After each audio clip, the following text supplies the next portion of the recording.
peuple souffre.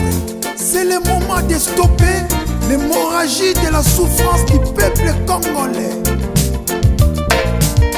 People of Congo, you have suffered for too long. Stand up and make a difference. It's a time for change. Thank you, Derbinoka. Congo, Congo. Baseleki. Congo, Congo. Baseleki. Peuple azali kolela. Baseleki. Likola ba politicien ya moyibi. Baseleki. Likola ba politicien ya kanyaka. Baseleki. Congo, Congo. Baseleki. Congo, Congo. Baseleki. Peuple azali kolela. Baseleki. Likola ba politicien ya moyibi. Baseleki. Likola ba politicien ya kanyaka. Baseleki. Congo, Congo. Baseleki. Congo, Congo. Baseleki. La justice élève une nation. Mais comment la justice peut élever le Congo au moment où les députés, les sénateurs, les ministres gagnent plus que les magistrats? C'est pour cela qu'il y a la réjouissance de l'impunité chez les Koulouna en cravate. C'est le moment d'appliquer le principe du sonomie. Mikolo nyonso koyoka masakre na Beni Ituri Minembwe kokende mikolo nyonso koyoka Bayibi ba million na mboka Banzela ezate dele sage Miami Koba peuple azali kolela Baseleki. likola ba politicien ya moyibi Baseleki. likola ba politicien ya kanyaka. Baseleki. Congo, Congo. Baseleki. Congo, Congo. Baseleki. Oui, Paseleki. Les politiques traitent les militaires, les policiers, les enseignants comme des animaux. Regarde seulement les barèmes salariales, timides, sèches, maigres. Il faut stopper cette hémorragie de la souffrance. Mikolo nyonso koyoka masakre na Beni Ituri Minembwe kokende mikolo nyonso koyoka Bayibi ba million na mboka Kolia ya pasi kelasi. Hospital ya biente Congo, Congo. Baseleki. Congo, Congo. Baseleki. Peuple azali kolela Baseleki. likola ba politicien ya moyibi Baseleki. likola ba politicien ya kanyaka. Baseleki. Congo, Congo. Baseleki. Congo, Congo. Baseleki. Peuple azali kolela Baseleki. likola ba politicien ya moyibi Baseleki. likola ba politicien ya kanyaka. Baseleki.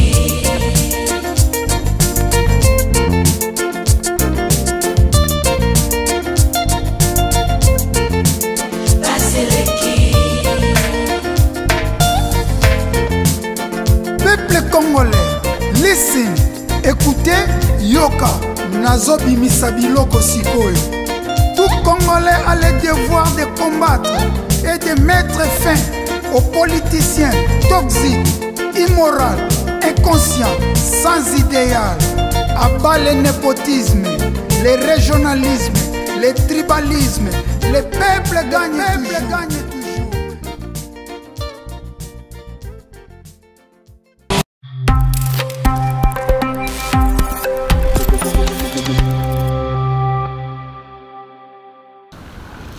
Bonsoir, balande émission Question Time. Émission Nabino Bolingara Mingi, Obo Sepelaka.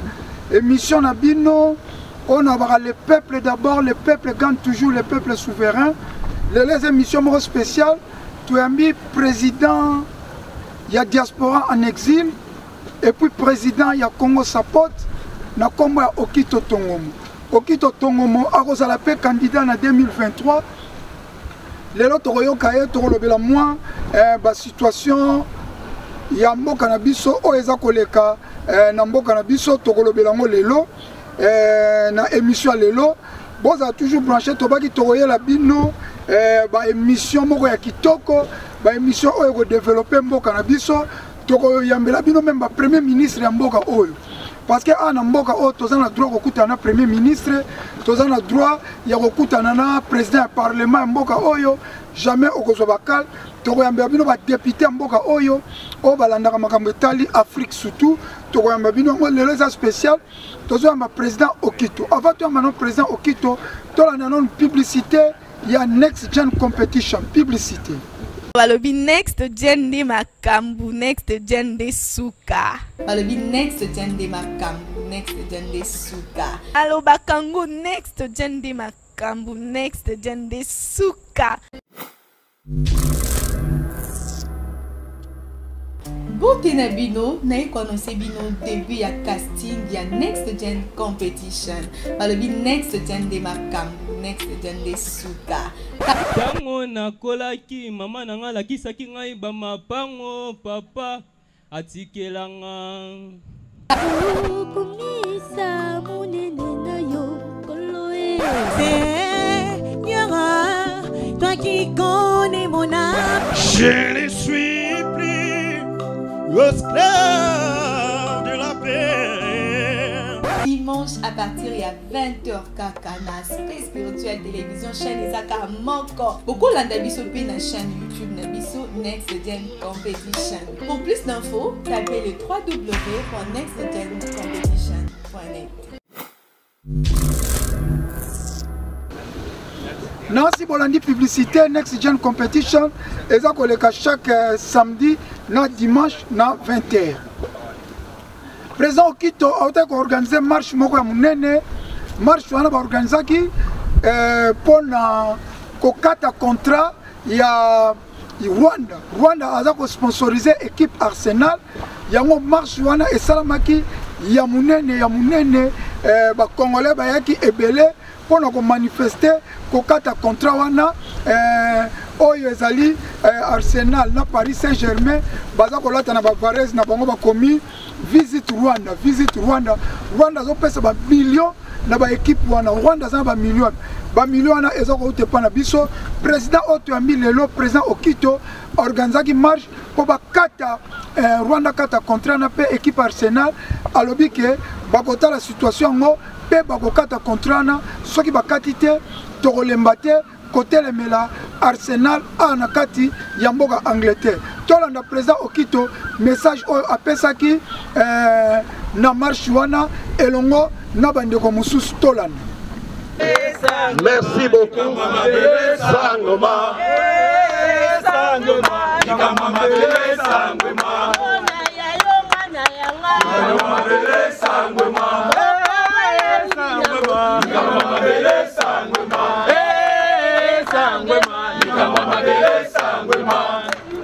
Merci en tout cas, Bana Congo Mbote. Alors, language, les 30, les journée d'indépendance, pour télémi pour notre Arsenal, qu'il faut stopper contrat oil. Lobby, Tokozala li sous na Downing Street, bande konangai, Tozangate, Tozala na Downing Street, devant le Premier ministre. Parce que Arsenal, il faut stopper contrat oil.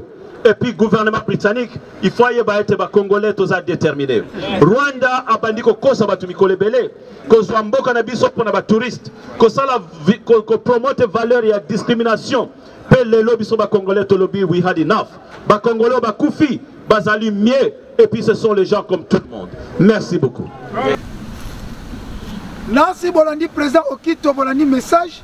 Si quand on a président Okito Tongomo, azali président en exil à diaspora, Torobet Anaï Masolo et Belé au Italie, etali mboka na biso tokolo bebele à partir awa lelo ezakaka azopesaka image mais tokobanda kozwa président Okito nyonso tu tokobanda kosolola na ye mpona koyeba basituation nyonso tu ekobanda koleka na mboka na biso toyamba président Okito.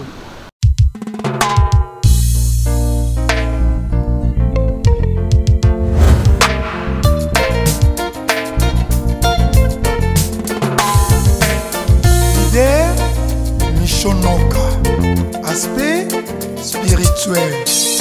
Mon peuple souffre, c'est le moment de stopper l'hémorragie de la souffrance du peuple congolais.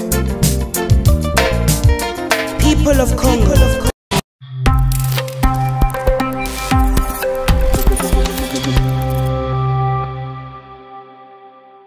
Bandeko balande mission question time eza ère de questions na lopoto na lingala ezali tango ya mituna.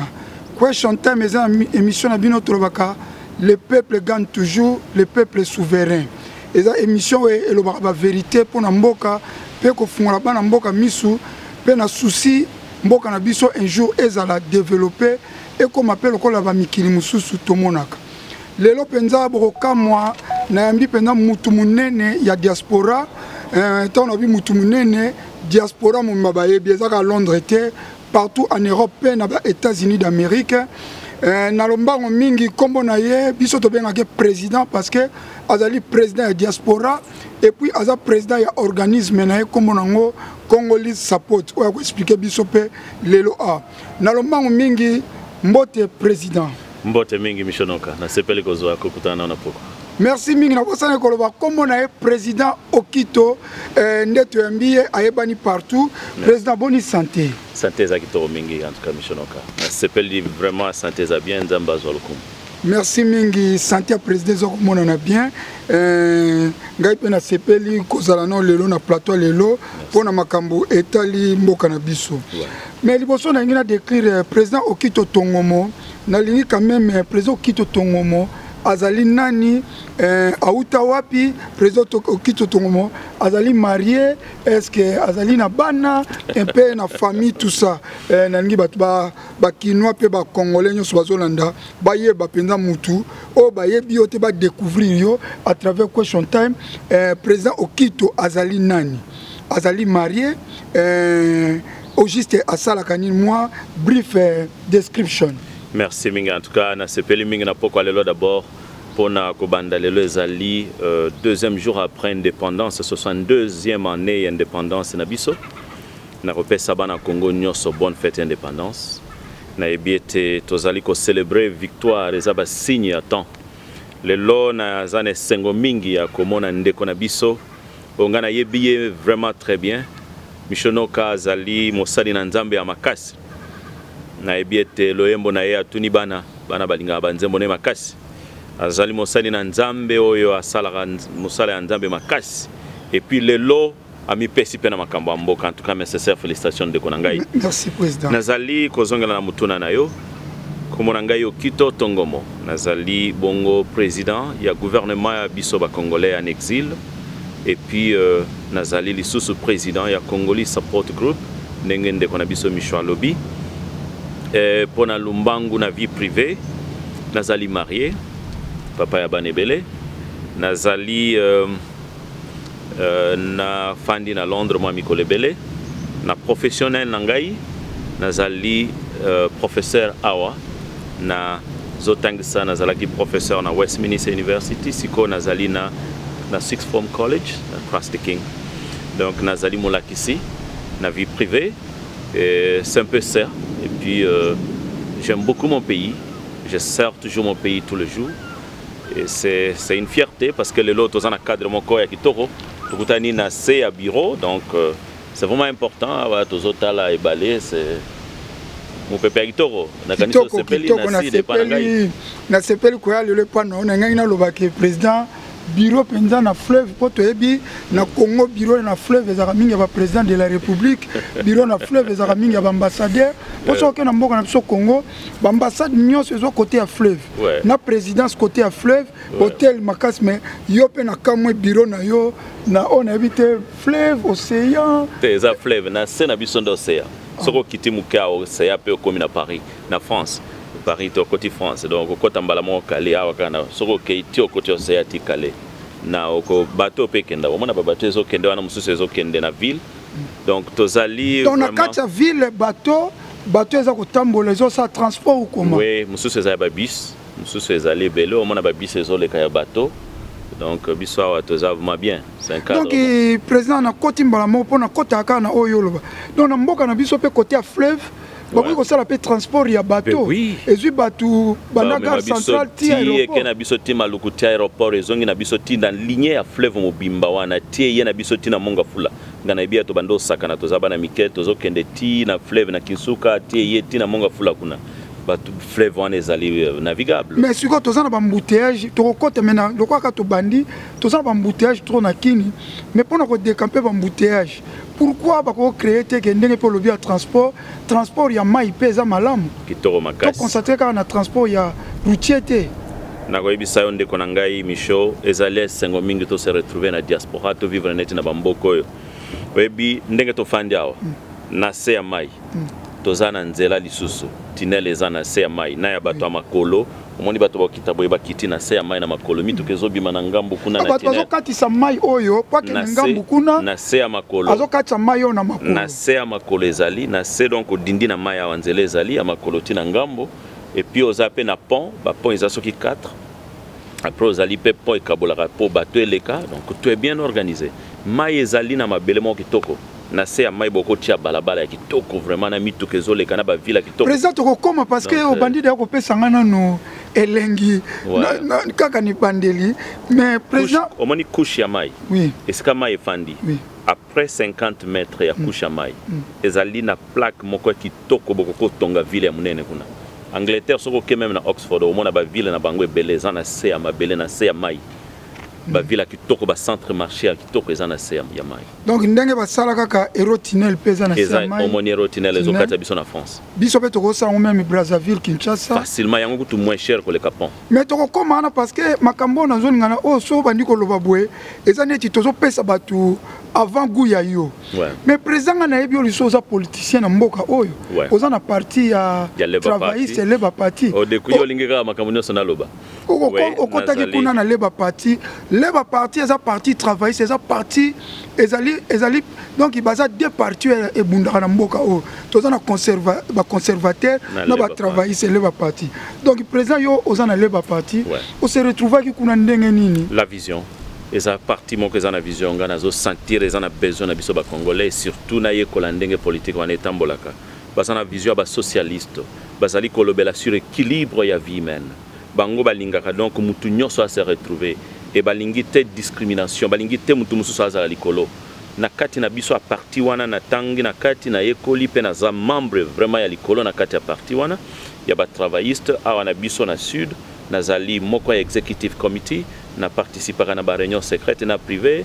to solara na ba konzi ça c'est un peu la vie privée mais ce qui est important c'est au komona que vision wana lelo za na Congo nous voulons que ça la moi je suis socialiste ba Labour Party parti ba travailliste baza ba socialiste baza na gauche biso to ndimaka ndini ndeko na nga Micho parti ba socialiste soko moniso bango bazui pouvoir ndako mutu nyonso ifaza na ndako akolala mutu nyonso ifaza ndako ya premier ministre soki eza na robinet ya rouge mutu nyonso na royaume ifaza na robinet ya rouge santé ifaza la gratuit mutu ko foot hôpital te école ifaza la gratuit na bana nyonso pe université fo bana bazwa support na bango tala vision ba socialiste wana vision ba socialiste ya ba socialiste yango na kota na kati bon nga penza ifo yango mona Angleterre ba socialiste nde ba changer mboko yo ba socialiste ba mela biso transport eza gratuit mutu nyonso ana plus de 70 ans akofuta transporter ba jeune ba ofuta bana mike na classe ba futa transporter école eza gratuit même na ba mikolo tina ba université ba pesa bana bourse tina mikolo ba ekokota la biso système moko ya ballon ba kotela biso système mususu même le losoko ebi mutu moko te na mboko okola la libanda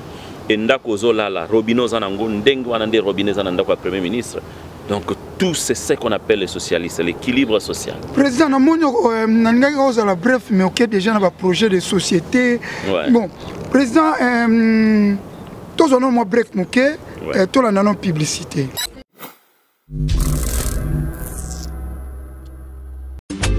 Désormais, rien d'autre à regarder que Next Gen Competition.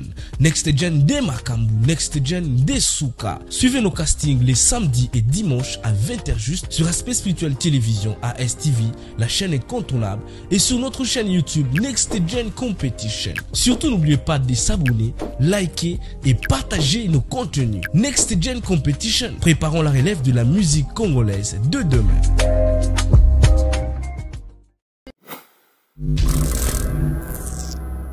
Si tu as eu ma break, tu as dit publicité, tu as dit bon président, et là quand bosso na côté na mamba diaspora, aux alliés président, il y a gouvernement, il y a diaspora, il y a exil. Nga moko nazo confirmé parce que biso tout au vote qui yo, mais na côté ça, esa polémique qui te mais coïncidence moko et pesa qui tant ba nommé yo président du gouvernement, il y a exil. Donc, ça président du gouvernement exil, les alliés locaux, la diaspora, les alliés qui sont candidats à la diaspora, qui représentent Bango, na Congo, surtout dans la série, il y a série à Joseph Kabila.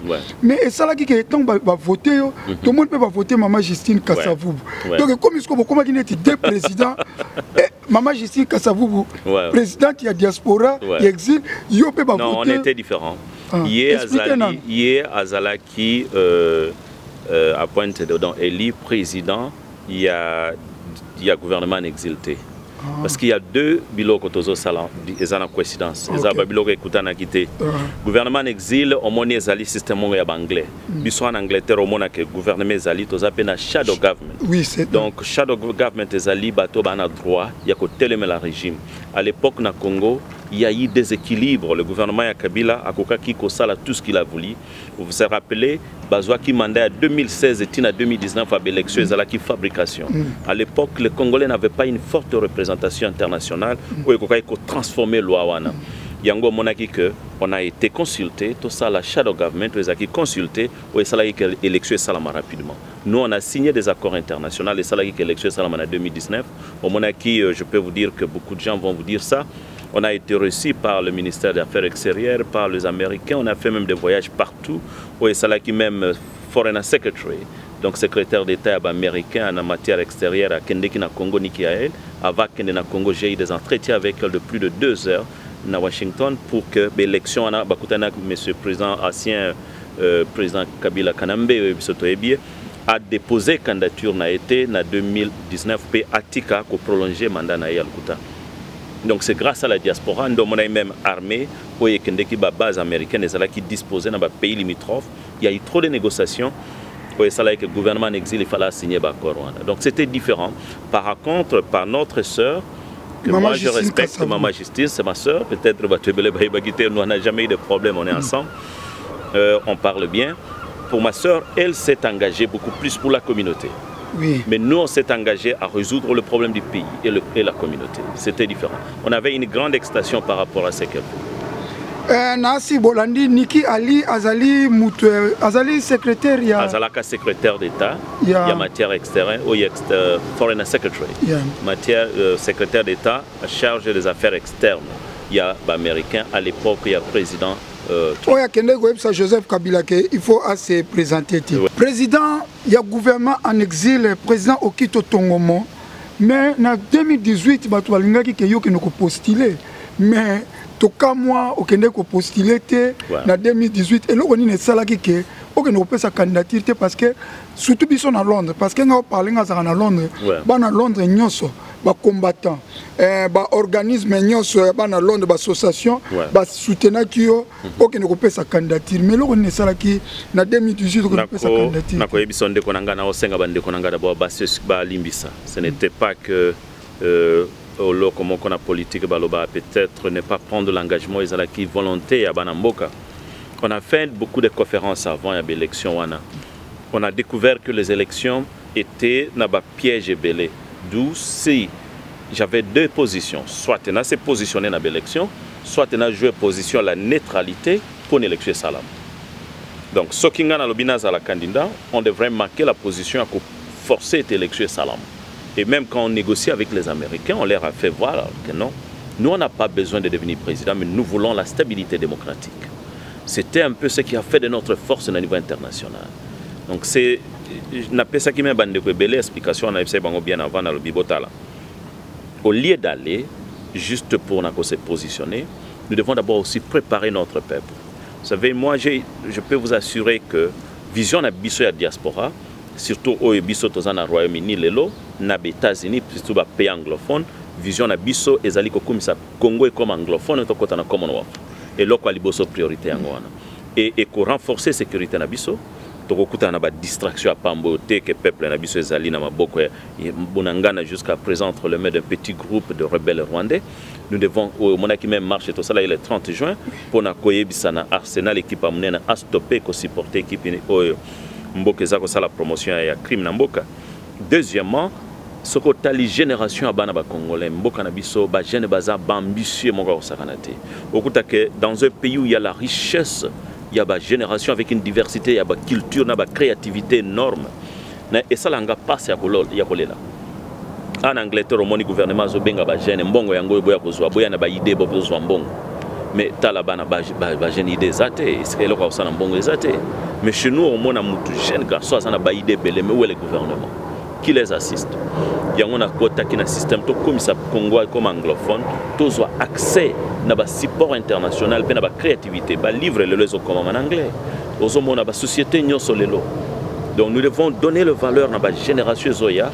Bakota vraiment na cité moderne autoropé ça vraiment valeur na mboka na bisope pauvreté aussi là. Merci mingi moi mukeka président mais anglophone na francophone bon asi na lobela ngope na émission na Congo pour biso de vania to comprendre anglophone. Pourquoi ba pays francophone ezaki pendant si jeune na bisote mais lokolo aborder na côté. Pourquoi ba pays francophone il y a toujours des guerres, des coups d'état, il y a toujours des makambo ya bien te na ba pays wana stabilité ça te parfois ya ba pays anglophone okoyi ko kolobango bref ne yango na ebisi bande ko nanga lelo il fallait makambo to koma to salango ba recherche to étudier na la francophonie to zali na système ko ya fonctionnement o ezali ko manifester intégralité na pouvoir ya assistance ou bien pouvoir ya unité ya coalition ezate par contre na anglophone au mona ba sala système mo ba bengi Commonwealth pays nyonso eza na Commonwealth akoki kobundisa moninga na ete. Donc ce qui ngana yo boye yoza par exemple na pays na ngana pays net Angleterre, États-Unis ba otikala jamais kobunda ata bo matibo kiti. Angleterre, Australie ba otikala jamais kobunda. Angleterre, Afrique du Sud ba otikala jamais kobunda. Mais par contre ce ko bundisi bango bango nyonso ba kobundisa. C'est ça ce qui manque dans la francophonie. Et deuxièmement, banglais ba pesa kambongo ebele na éducation. Au monde a fonds et belé. Les Rwandais sont les profiteurs. Oui, oui, c'est ça. Bazo pesa pour na bana batanga mais francophonie za wapi. Yebisanga budget nini au monde na francophonie à part Canada, ndé mukena Montréal a renforcé comme moi budget éducation dans monde. La France, biso d'ailleurs je suis très fier ya ko yebisa bande konangai. Le lo Gabon à côté na Commonwealth. Togo à côté na Commonwealth. Algérie, université a changé en comme en anglais. Allemagne, l'université en Allemagne, en anglais. Donc, ce qu'il y a en Belgique, ce qui m'a beaucoup étonné, n'inverse, c'est l'anglais. Donc, moi, je ne comprends rien. Et les Belges m'ont dit, j'ai des amis belges qui m'ont dit que Toloba français par hasard, parce que le roi qui a pris le Congo comme propriété privée, a abandonné le Loba français. Il y a un débat qui a colonisé les Congolais en français. Et par contre, même les Bakendeki, ils ne nous ont pas tous colonisés en français. Les Belges qui ont Congo, ils ont abandonné les français. C'était vraiment un pays qui a raté beaucoup de choses. Yangwana lelo au Rwanda, Kagame, malgré tozo fingaye, malgré tolingi était biso ba Congolais, mais à comprendre le système makamezo kene, à même à l'ongola Rwanda na francophonie, à même na Commonwealth. Merci mingi président. Siko toko tana makambo itali guerre na ya biso na Rwanda FARDC. Eza biloko ese umeli, mais siko pena même les communautés internationales, babandi ko comprendre que babandi ko condamner Rwanda. Yo apport na yo to avis na yo na guerre o tozo ko mener sikoyo lelo et comprendre le monde entier que M23 eza ba Rwandais. Nous sommes agressés par les Rwandais. Na kuna komi ko benga bango RM23 donc Ouais, Rwanda M23. Ouais. Okolobani pona makambo etali FARDC. Non, mais je crois que d'abord c'est avec beaucoup de fierté armée moko ezopé sa fierté en Bukanabiso bazana minduki ya kitorote mais baza toujours na front. En tout cas bande konangai nous sommes de cœur avec vous. Et même dans la manifestation autour de Kosala récemment, qui na 3 activités autour de la mois oyo. Sur les cas même dans Congo, représentation Congo support dans Congo d'abord, je vous félicite beaucoup. Je me prépare pour venir et je dis à toute la diaspora, très bientôt il y aura une vision autour PESA pour aider la génération future, pour la stabilité dans le Nabiso, pour que sa valeur et armée Nabiso. Cette armée, c'est une armée la plus exceptionnelle au Ghana na monate. Ils sont en front. Baïbi ke bazali bien équipé, baïbi ke bazana ba arme ki tokote, baïbi te ba famille na bango bazali assisté, baïbi te bazali ko bundela mboka na bango. Et ils sont là en train de sacrifier leur vie. Je vous assure, quand même j'ai parlé avec des amis dans 2 ou 3 conférences récemment, il y a un monsieur qui m'a dit, je ne crois pas il y a 2 pays au monde qui ont en armée netia ba congolais. Ce que le Rosolo Bézéa sol. Vous allez voir les images. Au moins, un militaire en France, qui est en 1840, on va peut-être dans l'URSS. Mais Minduki est sophistiqué. Minduki est kitoko makasi mikolo ndeko nangai. Au Anglais, bazanango. Tous ont besoin de 3 armes pour nous panzer M3. Mais t'as la armée nabiso, bazana Minduki nini. T'as la teni bazolata. Moi, ça me fait mal. On a encore un problème. Il y a quoi valeur, il y a la structure mususu mboka na biso neti armée. Si avec la grâce de Dieu un jour je suis dans mon pays, armée na biso ba ozo formation en Royaume-Uni et ba ko lata équipement militaire sophistiqué, militaire les lois comment zo lata lamba na ye na kati lamba na eza na caméra, eza na ba détecteur militaire a comment na ba teni moko zo sentir que teni a militaire azo le kawa sa yebi nyoso ngana yo tozanango. Ba détecteur ya 3000 km. Militaire azolata na kati ya nzoto na yo mona sac eza na kati eza na ba myopie na ba jumelle ya makasi akati na kati ya sac na ozo sentir kaza na ba lacrymogène ya makasi akobwaka ngo azoleka lokola azoleka. Merci ming président mais côté militaire comme na caméra tozana stand ezala kati oui centre ya minene ya makitala na Minduki eza na simanda kuna ngai kaka centre munene ya basoda na zarawana il y a même des jeunes congolais ba utaye ko silisa na babenga kingai papa tozobima ba lieutenant mibale moko abima ki lieutenant colonel moko abima lieutenant nazala qui honoré les jours là c'est même pas longtemps je crois au mois de mai donc c'est vraiment important. Merci ming président poto kota na bosana ko tuna likamo mais aussi to ke metro solongo ba sima Congo li support poto ko to koti mama mboka inti tozonga sima pona yo pouvoir ya président Félix Tshisekedi oko caractérisant on a un point de vue na yo depuis à vu pouvoir pour na yo est-ce que ba point négatif na positif ou est pas na oko lobani bon peut-être que ça la mieux na décrire ce que moi je pouvais faire. OK. Il y a Liboso si j'étais à la place il y a président Félix. C'est ça Bosso qui na place il y a président Félix. Si j'étais à la place de Félix Tshisekedi, j'allais prendre ma décision mon d'abord les alliés pour l'intérêt à venir ya ba jeune. Et il a manqué cette opportunité, on sent qu'il n'est pas vraiment bien structuré dans la vision pour l'avenir et à Bajen. J'allais prendre une décision et cause à l'implication pour la sécurité en long terme et en Boka. C'est-à-dire créer des relations où ils ont valorisé le Congo à place au niveau international. Le Congo n'est pas un pays qui peut rester au coin. Et puis renforcer les jeunes Congolais, la formation militaire dans les pays où on a créé des relations comme le Royaume-Uni. En Angleterre, aux États-Unis, on aura des commandos dans la marine spécialisés ou la formation juste par téléphone. Je crois que ça, il a manqué. Je pouvais aussi revoir comment créer un système de développement avec les jeunes Congolais qui sont déterminés à travailler, qu'on paie ça bongo et te base à la moutonio à la business à développer en haut. Et je pouvais utiliser les technologies avancées, il y a quoi enregistrer mon agneau au Congo. Et puis à se sentir chez lui, à un accès à un service en Boka. Et je pouvais aussi revoir structure par exemple, il y a fonctionnement armé, structure il y a fonctionnaire à l'État, et puis créer industrialisation rapidement. Ça parmi les priorités. Pour revoir Ndentoko créer autoroute à Makassi, je peux prendre des contrats avec des gens, au Bazana Mambong et Belé, Salate, anglais, américain, des amis que je connais, et puis revoir ndenge toko tonga botoroute za ke bato bazo futa qui peut relier Kinshasa til Lubumbashi sans arrêt, et puis revoir ndenge na côte ça ba chemin de fer, et qu'on revoir ndenge ni ko revoir même ba bateau pour ce transport et côte ambonge belé na mboka, et le pays doit aussi avoir des avions ou ko sala partout. Ils ont même abattu, ils ont en Angleterre, ils ont de partout comme d'autres pays le font. Et il y a des moyens pour avoir tout ça. Et pourquoi tout le monde je dois d'abord revoir. Voilà ce qu'on a moni au sauté avant, au Kemamon a pas projet de société nayo. Ben oui, parce que je n'ai pas vu ça dans le président Félix. Okay. Donc je ne peux pas comment je peux l'apprécier. Et alors on a aussi quoi apprécier hier, je peux quand même pas ne pas négliger ça. Moi je suis un professionnel. Dans mon acquis quand même ma décision à Malam mi balé mi ça tout. Je viens de prendre une décision on a s'appelé là inango ya koloba gratuité éducation. Mais il a manqué de comprendre qu'avant ya kozwa décision à gratuité éducation, il fallait que ça l'assessment. Assessment est permettre d'identifier combien de quoi. Assessment, on comprendre, mais peuple Azolanda, il faut expliquer assessment pour émission Zamini Lingala. Nangi pour peuple couche à ça comprendre. Expliquer assessment les amis. Bolimbi Sangai moula qui c'est en anglais. On y tango à ça qui projet à gratuité. Arrivé à qui ango bien avant comme président République. Pour déjà on a Royaume-Uni, na sola qui même na président Félix avant comme président République. Ce qui présente Kabila a organisé l'élection en 2016, Congo déjà est causé la bénéficiaire et à gratuité éducation. Netisiko, ce qui présente Félix a organisé l'élection en 2023, Congo a causé la bénéficiaire et à support international pour tozoa na support et à santé.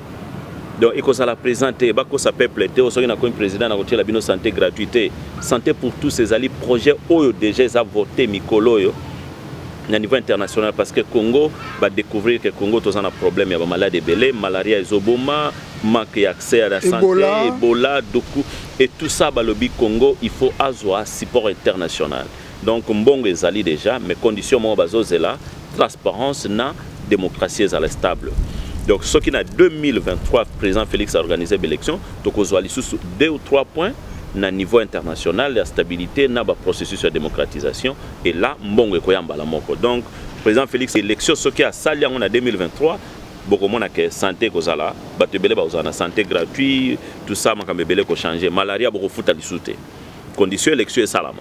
Donc bako sarabiso kuna avec le président Kabila ba ipsa qui ce qui a organisé l'élection en 2016 ba pesa qui mbongo liboso na 2009 ba pesa qui est pour la gratuité mais ba pesa qui est mouké ba ebisie pour notre stabilité politique té soko côté stabilité politique beaucoup zo mbongo ana ba payer belé ba zo ba Afrique du Sud ba Ghana ba Rwanda ba tunyoso ba zo fonctionnement ya gratuité il y a stabilité wana za gratuité il y a gratuité siko condition o ezala ki kaka ko organiser l'élection en 2016 pour école ezala gratuit herba école président Félix Ayeba ki yango déjà Erazo le président le bina comme c'est école gratuit batu bakanisa qui non ce n'est pas son idée ayebaki ke mbongo aneza déjà mais qu'est-ce qui lui a manqué il a fallu à ça l'assessment mutune assessment ningi kolobani kotale loko nini na kosenga na makambo oyo ya gratuité parce que mbongo eza ya yote il fallait identifier d'abord na assessment kotala tozana combien d'écoles na mboka mobimba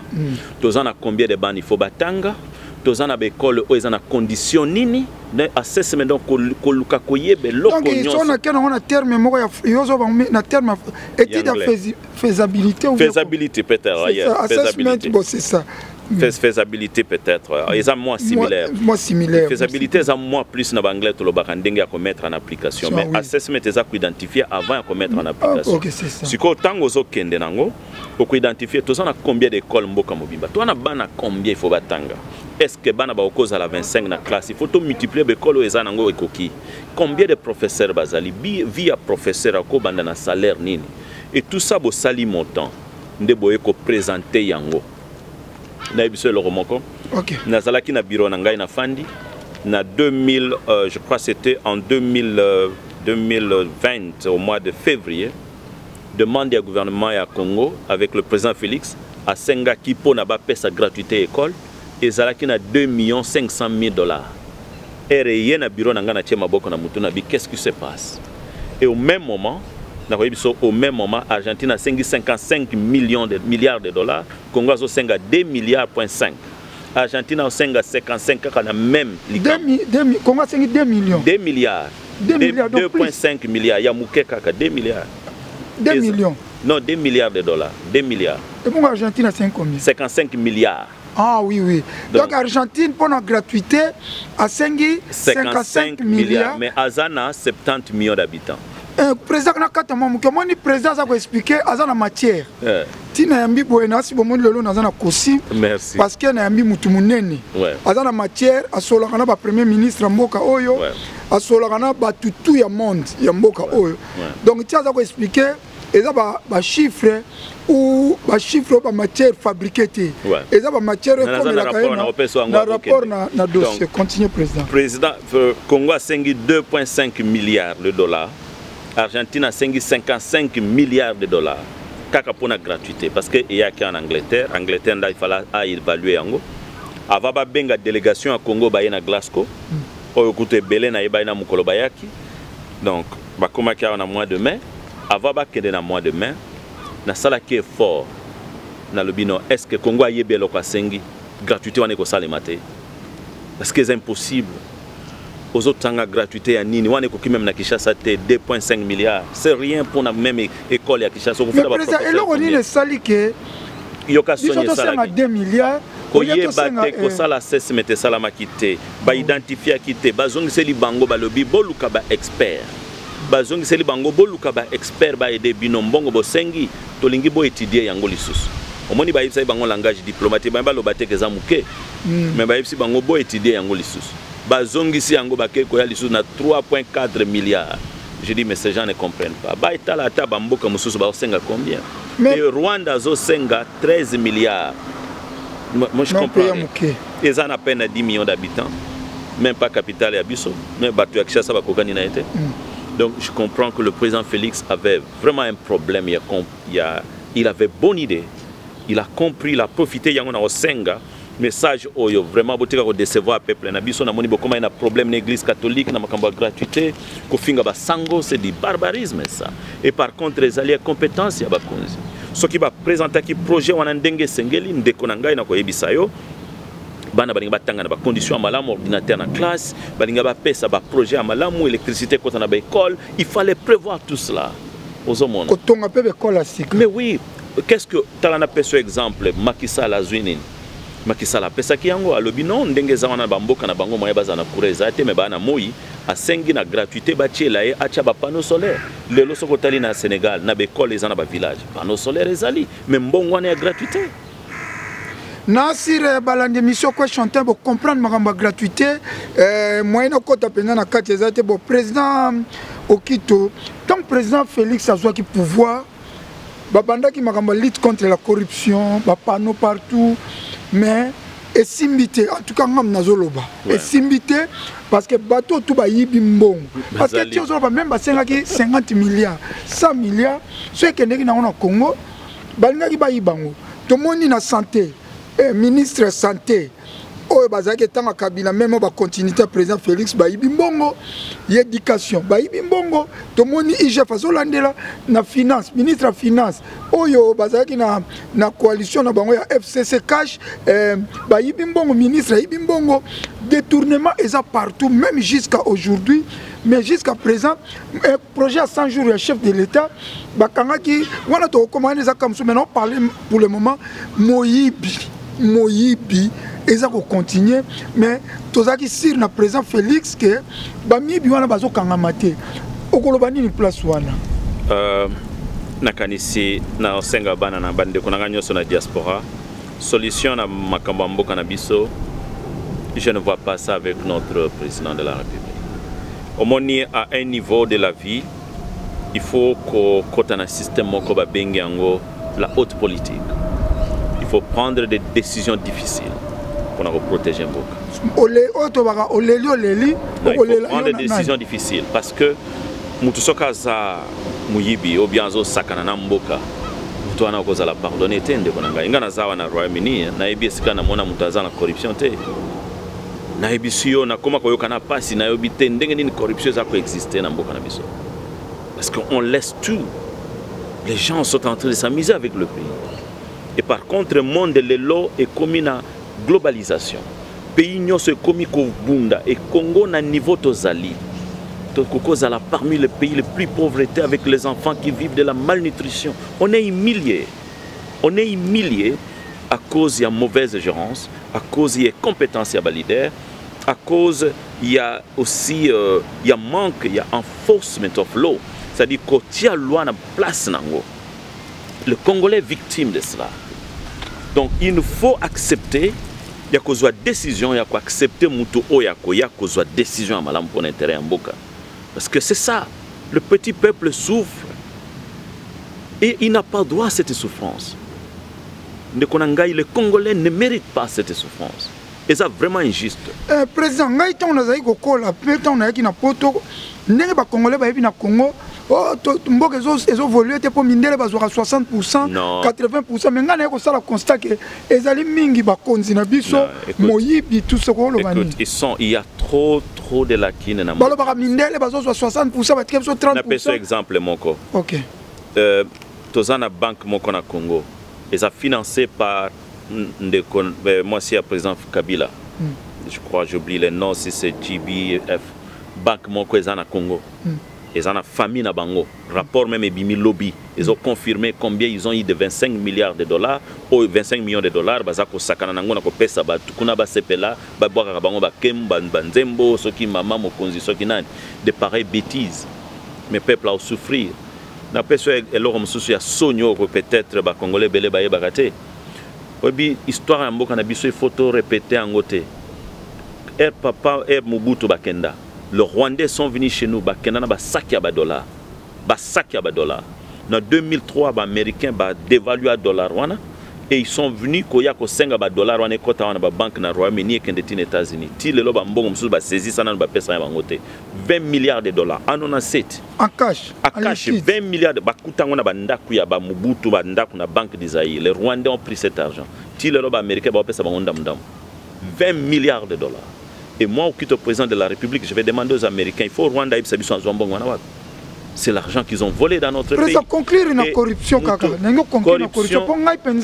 Émission n'engage pas mingi na télé mais la corruption. Corruption, il y a la base. Mais corruption est détruit mboka et appauvrit peuple. Et jusqu'à présent. Et jusqu'à présent. Au moins, système la corruption, il faut qu'on enforcement of law. Enforcement of law. C'est-à-dire ceux qui au kangami na corruption, il faut kota boloko. Même à $1. $1 francs. Même c'est-à-dire d'abord un mutunyo soit kozwa rémunération na yena ndenge sengeli. Le loso qui soda azozwa naloba $2,000 par mois. Soda wana soka yibi na kolimbi saote. Okolongo la tenue militaire et puis okokota na. La corruption est impardonnable. Et ça fléau il y a destruction paix et zali fléau moko et kokiko retarder développement ya mboka. Mais pas na biso c'est retardé. Comment tu vas remonter? Non mais il faut que ça mouke. Enforcement of law. Donc mais beko il faut ça makasi. Oui, oyebine et salanga mawa na ebité yo tuna kinga ina biloko ni le président Félix Assali. Jour moko na landa qui une interview moko lobby.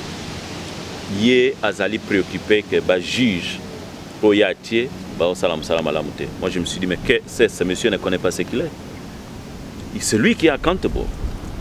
Et ça va juger. Et ça va juger. Et ça va ministre. Donc, qui a la décision à révoquer?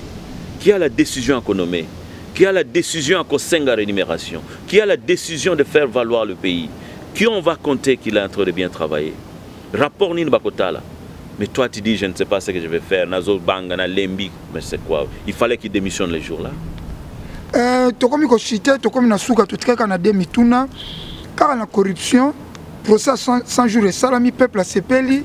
Bakangi M. Vital Kamere a détourné plus de 400 millions dans le projet à 100 jours, mais la justice va présenter à 57 millions. Mais jusqu'à présent, baso de moutons et tonga na Kenara Congo, baso de moutons na pona na sengaki, babuka yango parce que était salité na mboka, dédé, ba maison préfabriquée, ba militaire, au ba tonga na bakan et tonga mité, voire même Jamal, ba organisme le quoi ba AKG, ba organisme à droit de l'homme ba que procès wana Jamal azwaki 10 millions atindi na Liban. Mais tomoni ba kondana ki bango rebondissement salami bango tu baza acquitté. Okolobani point de vue na ondengo monaki. Je suis tellement inquiet. Oyebi, je me demande si réellement tous en a besoin de protéger l'individu, bien de valoriser Mboka. Moi, je me pose la question. Et les Congolais, c'est une valeur na biso. Biso ne to votera ba konzi. On a poto so mo konzi asali buzoba et s'il y a perdre le peuple. On perd le peuple et c'est ça où que le peuple a une importance. Si on a protéger Mouyibi, c'est kaza Mouyibi. Comment on a kozala ke azali condamné ngai président de la République? Et on a dit que ce que moi je vais faire. Nakotuna yo bon. Na moni loko président, na moni loko lobby caméra pimi. Ba condamné que Moïbi. Parce que tout le monde, mais c'est inacceptable. Moi, je ne peux pas parler de termes de détournement parce que détournement, ça peut comme masquer. Moïbi, ba condamné bango ba yibi, caméra na ba bande na ye na ba association ba condamné bango. Mais au lobby comme peuple abimi, mais peuple azo yembela ye, peuple azo komisa ye ba marche, mais peuple abo sali ke mbongo caméra ba condamné ka yibi azali mbongo na ye. Na moni lobby comme peuple, wana ce qu'on message à peuple. Ouais. Comment peuple marqué de voler, mais peuple azo tombola bango, peuple azo yembela bango. Je comprends, il y a deux qualités à peuple. Oui. Il y a un peuple qui est patriote. Oui. Et puis en Angleterre, il y a des followers, des malanda. Oui. Il y a des gens qui ont non, peut-être pas sanga moi et l'autre on a lié à Nabananza les ali. Mais on y a les lobbies ici. Si ils opposent à la corruption. Oui, oui. Mais ce qu'on a patriote, qui jamais commis quitter ça à niveau. Il faut y avoir valeur na yo parce que ce mboka wana eza yanga na yo. Wana zolo la peuple na ngolo mboka wana eza yanga na yo, mboka wana eza ya mutu te, eza ya mutu wa koyiba te, mutu ya koyiba azoboma mboka na ngana yo. Eza mboka na yo nda azoboma. Et yo sikozo kende ko betela mutu wana maboko. C'est grave. Yango zomona kozana musala te, yango zomona kozana loka kolia te. Non ndeko na ngai il faut koyeba valeur oyo ngana lobango toujours. Tozana peuple moko ezali bozana kati ya déception morale ya makasi.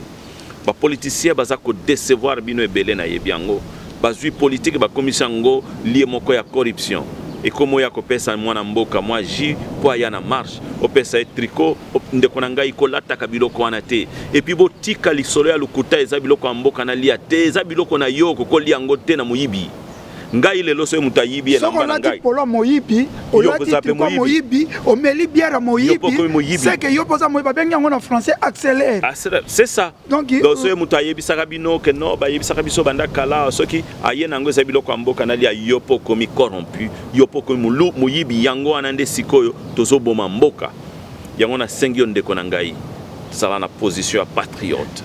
Président, c'est un message pour le peuple après qu'elle soit sous qu'à te clôturer. Qu'elle soit sous qu'elle pour nayo, ou bien à tout le qu'elle soit sous qu'après au sous que ça n'a peuple. Merci Tunanga.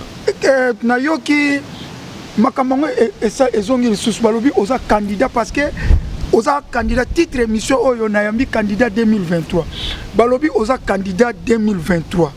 Est-ce que oza penza li suppo na 2018 biso wa tutolingaki yo oke no représenter biso mais siko na oki oza candidat 2023 est-ce que au juste oza de pour va ko se prononcer déjà Moïse a prononcé Fayulu a se prononcé Félix Tshisekedi batunaye baza ko lobake ako postuler Jean-Pierre Bemba yepa commis na Twitter na yeke aza candidat président siko yo na 2023 oza candidat président. Na profiter na pesa bande ko nanga d'abord mbote mingi structure tozanango ezali awa ya munene mingi Congolese support group ezali déjà na représentation na mboka mobimba na ebiete pona kozala candidat na kati ya mouvement na biso ezana procédure à suivre tokosala oyo tokobenga assemblée pona toluka oyo ko représenter biso na 2023 tant ekozala bokoyeba soki ba kopona ngai donc je serai le bienvenu de servir mon peuple et mon pays ezala ka souena ngai. Et si je vais servir mon pays, ezali na même la bande konangel lokomo tozo bengango en Angleterre, réforme totale. Donc le pays est changé, on va faire de notre pays place nango na niveau échelon mondial. Oh nane salamate. Donc je suis pas en train de faire mon propagande parce que na habité ce baro ponangai. Donc il faut assemblée générale et salamanage. Donc au tropona mo konzi ko salema peut-être na avant fin de l'année, au tropona na ko représenter biso. Bon, on a représenté, mais nous avons dit Congo support les mouvements, associations et d'Arabie sur Congolais en cas de problème, la justice, l'immigration, la famille, ils ont aidé sur le Makamoutou. Mais Comment la politique et comment la parti politique. Et comment parti politique. Et ça déjà. Et ça déjà parti politique. Merci Namboka Congo support. Et ça déjà parti. Nous avons allié qui toko wana parti amunene ba travailliste ya leba parti. Nous avons peine ouverture et belé tozo même la génération asika. Ba jeune nyoso na sengi bino banda déjà ko yeko l'anglais parce que en 2023 on a besoin à peu près plus de 300 new leaders. Donc, bateau ba reçoit formation à Sika leadership. Ce qui est possibilité na Congo. Pourquoi au salaire en déjà? Et ba kozwango na Congo. Donc, tous on a 3 ouvertures au Ngesalema. Ouverture à Liboso Zanini. To recruter plus de 500 au ba kozwa na Congo Mobimba et bakoya kozwa formation soit en Angleterre, soit aux États-Unis ou bien ba professeur bakoya na Congo. Ba ville mususu to kosenga ke ba tangsa bango kuneska ba kozala ba ville mususu peut-être ba kozwa formation na netisiko to sala ki mo conférence mo semaine passée to ngito zela lisute pourtant examingité ya ko yokana na ba procédure nyonso comme il faut to zo banda déjà procédure moko ya rapide il faut moi ba to musuba zo formation na online donc ba professeur awa mena sengi bino boye ko l'anglais po na za ba ninge belé ba professeur bila kisilo ko langai bazolo ba anglais français na bango za kitoko mingité ngai na o ya ngai na kotangisa na lingala mais baninga na ngaba kotangisa mingi na anglais français ya malamu te dona sengi ba jeune o lingi bo rejoindre mouvement Congolese support group o ya linga rejoindre o ya lingi peut-être à représenter biso comme député au cause la député moyen ba contacter bino to sana représentation na Congo ezana Kinshasa ezali na base ya ezali na ba Congo ezali. Et ça déjà website Facebook website na website des ali congolesupportgroup.org congolesupportgroup.org na congolessupport.com. Donc soki boke kuna na kokomango na suka yango pe to komango l'anglais boye ko l'anglais biso elora liboso il faut mutu nyonso alo ba anglais pour kota mboka na biso ouverture asika na ebete ko zwa bino temps mingi mobo banga te anglais ya facile donc bezana na ouverture belé. Donc, une condition que la ceux qui n'étaient pas besoin de formation, il faut le anglais. Ceux qui veulent le anglais, ils sont obligés de temps que ça na Congo. Parce que vous avez bien été comme maillot, il y a formation, aux oyokate makambo mulakisa oloba. Donc, condition que vous avez là, vous avez visa, vous avez formation, 3 mois aux ongi, vous avez représenté biso comme député, vous avez na 4 structures na biso, mais avec condition, il faut que le anglais puisse rejoindre le mouvement na kati mboka. Na ebiete Baote ko sala même récemment réunion moko munene et vision anezo salema très rapidement bande konangai vision anezali d'abord un soko zali l'esprit ya koyeba ete to bengi équilibre social osant le bienvenu oya ebi que différence entre biso bande ko ezate soki kongolo ya zana lupata pata oya zana tingi oya zali na bunanganda na moma ona maboko ya M23 ya Rwandais congolais oya zali na Goma congolais oya zali na lobana mboka mobimba même na Luozi partout congolais nyoso to andenge moko na congolais azana Kinshasa na Gombe soki na Gombe zana mai congolais azali na lupata patifo azana accès na mai congolais oya zali na Masimanimba ifo azana mai congolais oya zani Diofa ifo azana mai azana courant. C'est ça l'équilibre social Congo supporte à Zomona. Alors Batouana de beau rejoindre le mouvement, ce que vous avez extension et puis vous avez la patriote. Ce que lingo ya place wana ke ba repeso mbongo to repeso lo rote to repeso kama yele pour saler la mboka. Et yondo ya na mbongo na yo. Ce que kanisi ke biso to ya repeso mbongo te. So za na mbongo te yakana mayele no yakana mobimba na yo. Toko bimisa yo mutu valeur na yo ezali e bomba mate mais eloba et saler la mboka na biso. En tout cas, c'est un peu ce que je vais vous dire. Bonne fête de l'indépendance. Merci beaucoup. Président, curiosité, mon souka kaka. Ouais, na mono le petit kangate. Donc président moyena tiko yate parce que aux ma kantia malamu pombo kana msebonga. Au moni toza na souci mboka na biso to vivre bien. Moi je suis bien habillé kosim na ça coûte cher. Kosim no so na cher ndé na za so na pesi prix et ko somba ba terrain na tsele. Mais ça penda priorité té. On a nini na oza doué intelligence et puis oza moyibité on a la vandi na on a umeli na ba combattant ba yebi ba pesi confiance ba diaspora ba pesi confiance oza un esprit à détournement ti a moyibité oza un esprit ouvert ya ko bon souci mboka na yo mais pour na nini tant président Félix Azwaki au rejoindre qui était mutuna nga suka après to ko okene ko rejoindre était au sungaye na quand même mayele oyo zali nango na ko yebiso lo moko. Avec beaucoup de respect dans le chef de l'État, on se connaît bien. to sololaka bien na ebiete même mbalebela yaka wa tukutana en privé on parle, je l'aime bien, même président Fayulu, on s'aime bien, on parle, on garde des contacts. Oui. Mais pour l'intérêt du pays, moi je vois les choses différemment. Ce qui est commis les Kambambo, Kande Konangai, n'a qu'un sentiment.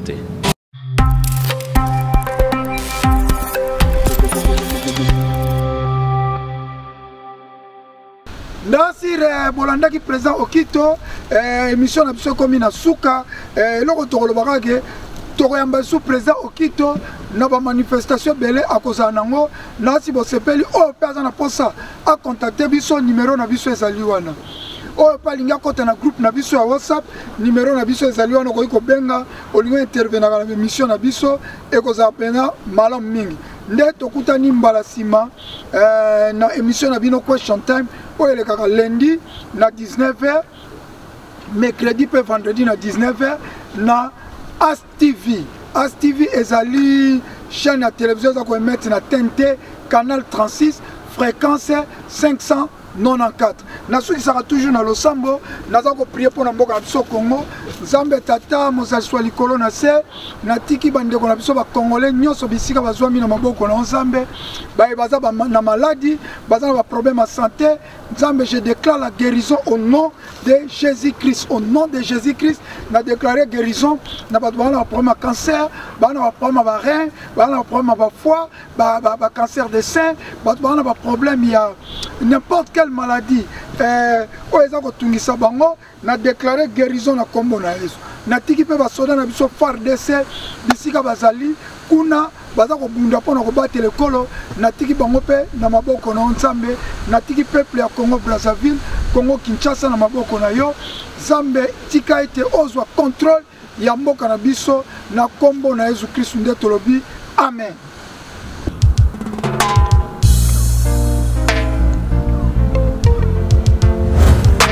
Aspect spirituel bopetu na nzoto pe na modèle Mishonoka.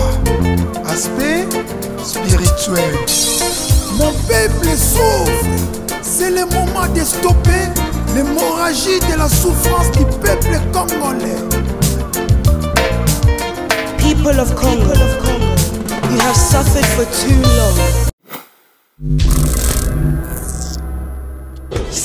Sia nazwa te nazanga na next gen nazanga na next gen nazwa zéro bandeko bolingo next gen il a génération future donc next génération alors na sengi na ba jeune ala nyonso ya Kinshasa nyonso bosala tout bon répéter kitoko ko concours monene yali yango ba bengi next gen next génération future pour tout est gagné. Afrique centrale est gagnée. Boya dans le mango, qu'on a un formulaire à bino pour la compétition nene. Babengi yango Next Gen Competition. Next Gen Competition. Bon maman bongo bayaya. Ba master, ba leki. To bengi sibino. Boya ebele. Yo mutoza na arna yo na nzoto. Yo muto yemba na yo bien. Nde okoleka na ko participer na concours ya Next Gen Competition. Next Gen Competition. Next Gen Competition. Nazo ko belela. As talent, soit matos. Babi soit matos. Et yango matos yango. O vers le bagité. Benga la numéro. Hey! Mama. Next Gen Competition. Bande konangai. L'orchestre belé coufu na gisasa par marque des instruments. Mais ce qu'on a Next Gen Competition tala. Donc nous tous surtout à participer dans le concours pour gagner. Donc on a un instrument complet et puis studio, na clip et vous allez réaliser gratuitement et puis voyage, à voyage dans Afrique centrale Mobimba et puis la promotion na union surtout au Lekana As TV pendant 1 an. Balobi Next Gen de Makambu, Next Gen de Suka. Balobi Next Gen de Makambu, Next Gen de Suka. Allo Bakango Next Gen de Makambu, Next Gen de Suka. Désormais, rien d'autre à regarder que Next Gen Competition. Next Gen de Makambu, Next Gen de Souka. Suivez nos castings les samedis et dimanches à 20h juste sur Aspect Spirituel Télévision ASTV, la chaîne incontournable, et sur notre chaîne YouTube Next Gen Competition. Surtout, n'oubliez pas de s'abonner, liker et partager nos contenus. Next Gen Competition, préparons la relève de la musique congolaise de demain.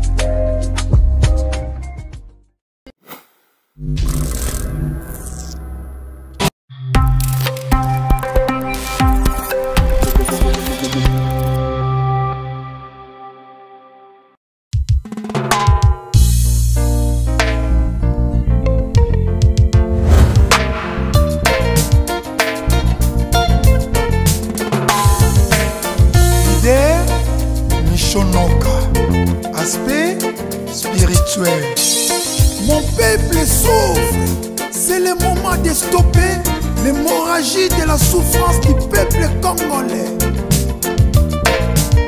People of Congo, you have suffered for too long. Stand up and make a difference. It's a time for change. Thank you, Derbinoka. Congo, Congo.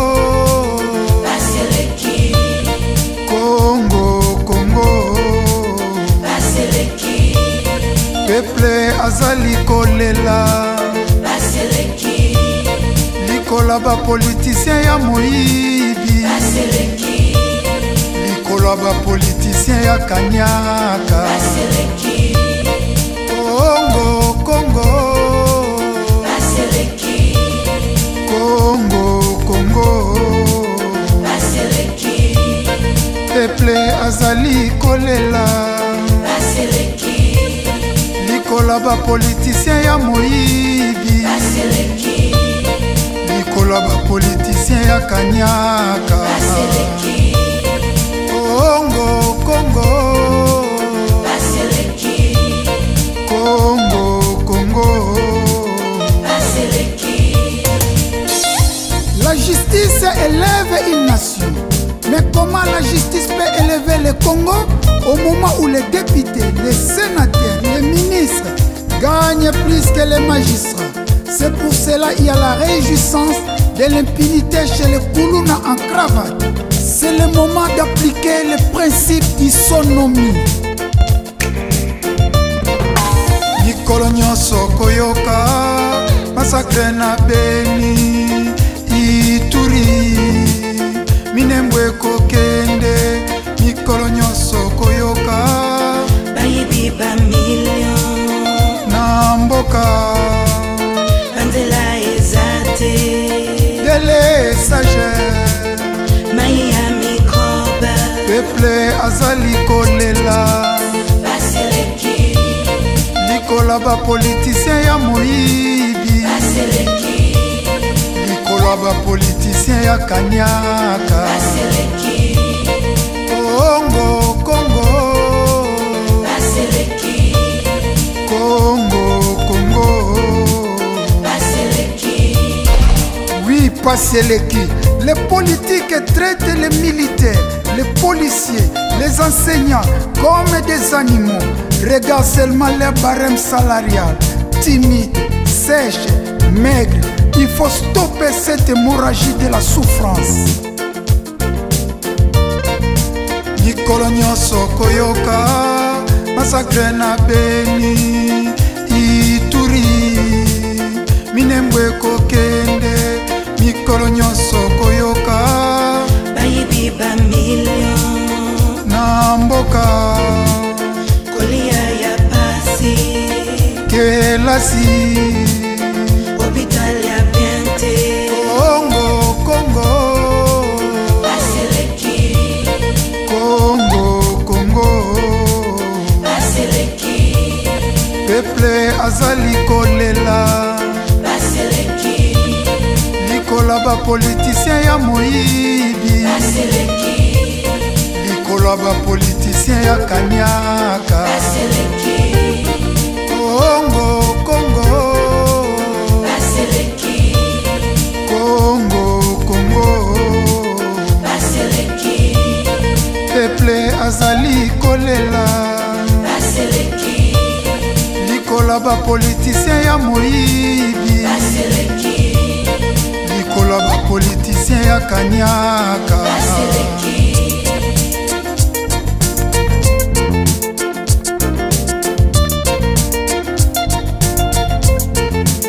baseleki